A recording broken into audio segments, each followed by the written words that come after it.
هل لك سر عند الله بينك أنت وبين الله؟ هل لك صدقات تخفى لا يعلمها إلا الله؟ قصص لا تكشف إلا بكتابها حين ترى الله. ما حراك بهذا أن يكبر قدرك عند الله؟ هل لك سر عند الله بينك أنت وبين الله؟ هل لك صدقات تخفى لا يعلمها إلا الله؟ قصص لا تكشف إلا بكتابك حين ترى الله.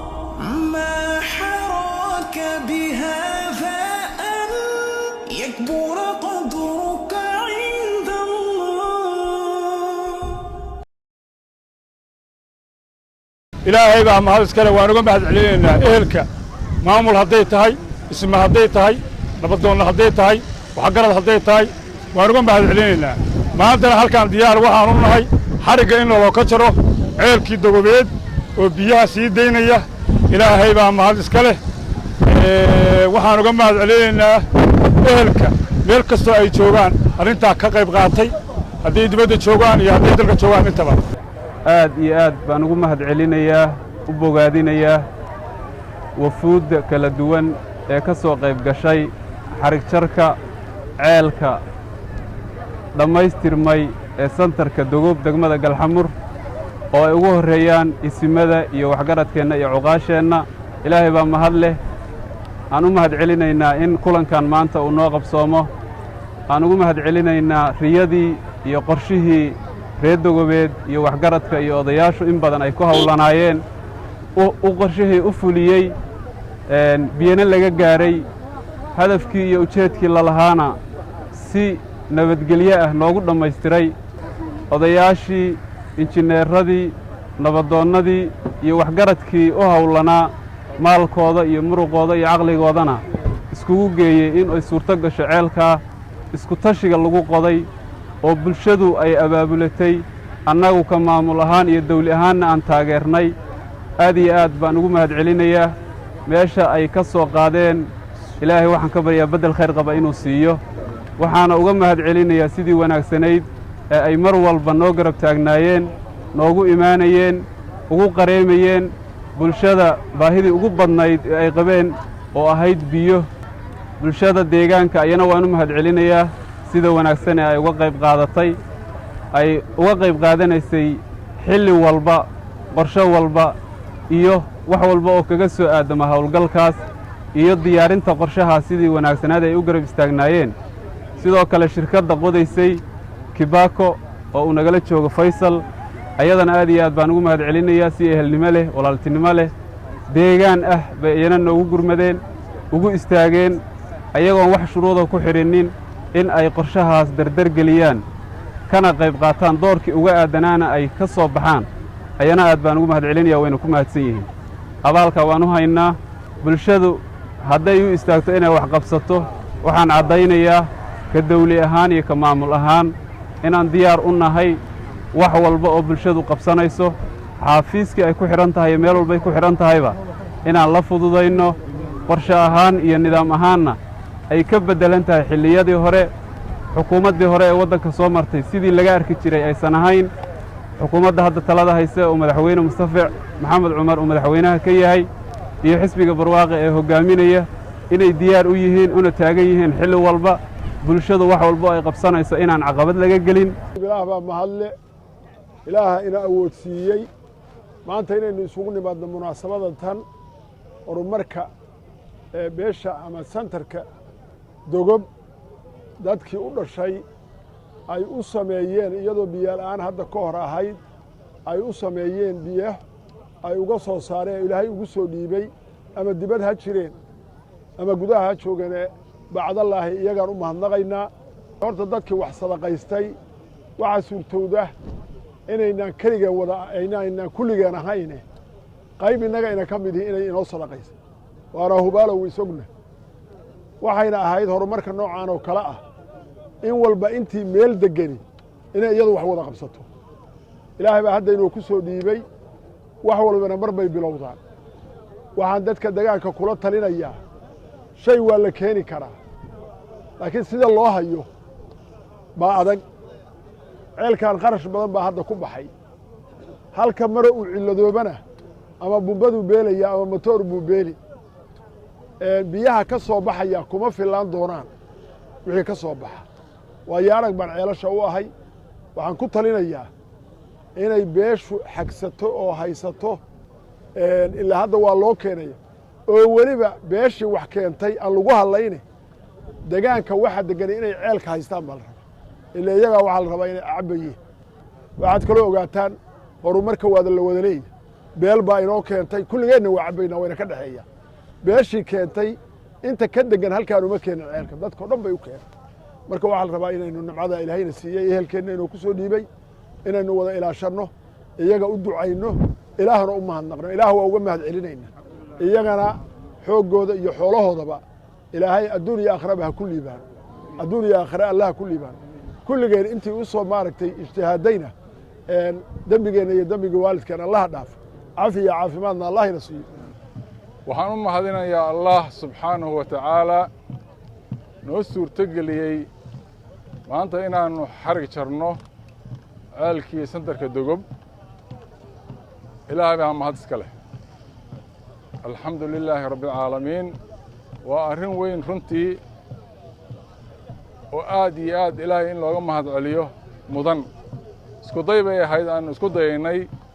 inaan tijaabinno deegaanadan oonka ka jira inaannu maaragtay u helo ceelal biyood ilaahayna waa naga aqbalay alxamdulilah rabbi alcaalamiin waxaan kaloo u mahad celinayaa dhammaan intii ka qayb qaadatay ceelkan qodiddiisii oo dhaqaale ku bixiyey xoog ku bixiyey miskax ku bixiyey dhammaan waa u mahad celinayaa waxaan leeyahay jasaakum allahu khayran aad iyo aad baa u mahadsantihiin waxaan leeyahay intii wax ku bixisay ilaahay maalkiinna ha barakeeyo awlaaddiinna alla ha barakeeyo wax wanaagsan baa qabateen oo nugu taageedheen runtii deg deg baadna uga jawaabteen codsigayagii markaannu idiin soo gudbinnay wakhti yar gudahood lacagtii waan haysannay ilaahay waxaan ka rajaynaynaa oo weyddiisanaynaa awlaaddiinna iyo maalkiinnaba inuu barakeeyo aad iyo aad baan u mahadsan tihiin waxaan kaloo runtii u mahad celinayaa ugu horrayn madaxweynaha deegaanka soomaalida mustafa maxamed cumar oo runtii aysan hawl suuragal noqoteen in ay dadweynuhu saan wax u qabsadaan runtii wuxuu suurto geliyey oo dadka tusay soomaalinimo marka wuxuuna dareensiiyey oo furay albaab aad iyo aad muhiim u ah aad baan ugu mahad celinaynaa jasaaka allahu khayr baan leenahay waxaan kaloo mahad celinayaa guddoomiyaha degmada galxamar oo nagala shaqeeyey noo suurtogeliyey runtii howlahan inay nala qabsoomaan wax kasta oo dawladda guud nooga xirmana fududaynayey una taagnaa habeen iyo maalin wakhti kastoo aan u baahanno inaan helayno waxaan uga baahannana fududaynayey aad iyo aad buu mahadsan yahay waxaan u mahad celinayaa deegaanka iyo guddoomiyahooda oo iyaga laftigooduna qayb weyn ka qaatay soo dhoweyn hadday noqoto hadday contribution noqoto hadday maaragtay garab istaag noqoto fududeeyey oo mahad celinaynaa dhammaan waxaan kaloo mahad celinaynaa dhammaan intii ka soo qayb gashay oo meelo fogfog uga timid oo dhaqaalana ku bixisay xoogna ku bixisay kana soo qayb gashay xafladdan munaasabaddan aadka u qurux badan inay ka soo qayb galaan iyagana aad iyo aad baan uga mahad celinaynaa dhammaantoodna ilaahay waxaan uga rajaynaynaa khayr iyo wanaag waxaan ku boorinaynaa deegaanka sentarka dogob inay ilaashadaan ceelkan dayactirkiisa iyo ilaalintiisa iyo ay ku dadaalaan inay maaragtay ilaashadaan hantidooda arrintan waxay ahayd runtii tijaabo aanu tijaabinay markii u horreysay in ceelkan iyo ceel dudulna hadda aynu ka dhagaxdini doonno insha allahu tacaalaa fundraisingkeedii aan bilownay si koobanna markii aan u bilownay waxaa nala qurux badnaatay markii dambe inay ka sii qurux badan tahay guud ahaan deegaanada aanu degannahay iyo dadkoodu inaynu wax wada qabsanno iyadaana qurux badan iyadaana fiican iyadaana waa u gudbi doonnaa insha allahu tacaala waa hadda mashruucii saddexaad oo aan isagana dhagax dhigi doonno si guud baan hawshiisa deegaanka oo dhan uga qayb qaatay diyaar ugu yahay hadda inta dhiman inay dhammaystiraan isagana kelmadda waxaan ku odhan doonnaa munaasabka ka ah markaan isaga insha allahu tacaala tagno waxaana ku filan inaynu iskaashanno inaan wax wada qabsanno oo wanaagga isu kaalmaysanno iyo horumarka dadkii hadda wax ku bixiyey arrintan runtii rikoorkooda qof baan u haynaa iyo magacooda si gooni aan u xusi doonnaa iyagana sidoo kale ilaahayna waxaan ugu baryaynaa inuu barakeeyo waxaan aad iyo aad iyagana u soo dhoweynaynaa ugu mahad celinaynaa shirkadda Kibako oo runtii waxqabad aan la koobi karin ka qabatay dalka ku soo kordhisay runtii qalab aad casri u ah iyo firfircooni iyo hagar la'aan lafdhawr bay noo tahay deegaan kasta oo Soomaaliya deegaantada bay ka shaqaysaa hadday noqoto dhinaca Itoobiya hadday noqoto dhinaca Soomaaliya aad iyo aad baan ugu mahad celinaynaa waxaana leenahay idinkii maalkiinaba Allah barakeeyo waa isku keen halaynaa sidaan isku keen halaynana baad noogu fulisaan insha Allah malahan idinka baleynayna aad iyo aad baan idinku mahad celinaynaa waxaana leenahay maalkiina iyo maskaxdiinaba Ilaahay ha barakeeyo dhammaan waxaan salaamayaa inta ka soo qayb gashay inuu mahad celinayaa gudoomiyaha santarka iyo dhammaan inta ka soo qayb gasho dhan iyo deegaamada maadaama aan meelo badan marayno waxaan ku soo koobayaa inaan ducaysano insha Allah tacaala ربنا تقبل منا إنك أنت السميع العليم وتب علينا يا مولانا إنك أنت التواب الرحيم ربنا آتنا في الدنيا حسنة وفي الآخرة حسنة وقنا عذاب النار إله أولها وناقة وهيسنا نوفذ ذه إله نوفذ ذه إله نقول له إله نقول له أنت وحكوا بحسي ومال يا مسكح يحكوا بحسنا إله مال كذا يا مسكح يا أولاد يا كل إله بركة إله بركة إله بركة إله بركة